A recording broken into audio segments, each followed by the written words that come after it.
Hello and bah humbug. Today we'll be making homemade sloppy joes. I've been perfecting this recipe since I was a teenager, ever since I accidentally discovered the secret ingredient in manwich. More on that later. First, dice 1 red onion and 1 each of green, yellow, and red bell peppers. Then put 2 large pans on medium-high heat, and in one pan add about 2 tablespoons of cooking oil along with your veggies, stirring them occasionally. In your other pan, put 2 pounds of ground meat. I'm using beef for this video, but you can use turkey, chicken, lamb, pork, whatever you like. After your meat is fully cooked, remove it from the heat and strain it. Then add it back to the pan, and we're going to season it with 2 teaspoons of pepper, 2 teaspoons of garlic powder, and 1 teaspoon of cumin, which I accidentally discovered is the secret ingredient in manwich back when I was a teenager. One day I was making myself some sloppy joes, and I used a can of manwich as one does. Well, this can in particular, it seems like they accidentally dumped an entire bucket of cumin into it, and it completely rendered my sloppy joes inedible. I had to throw the entire batch out. But from that can, I was able to come to the conclusion that cumin was the secret ingredient. They just accidentally used way too much in that one batch. But from there on out, I started making my own sloppy joes, tweaking the recipe each time until I came up with what we have today, which is pure deliciousness and very simple. Once your veggies have reduced by about half and your onions are starting to turn pink, transfer them to your meat and mix well. Then add 1 cup of ketchup, 1 tablespoon of mustard, and 2 tablespoons of Worcestershire. Mix well,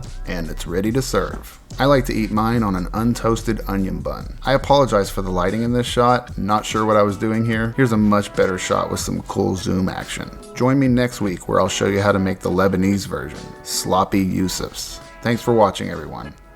Goodbye, good night, and as always, bah humbug.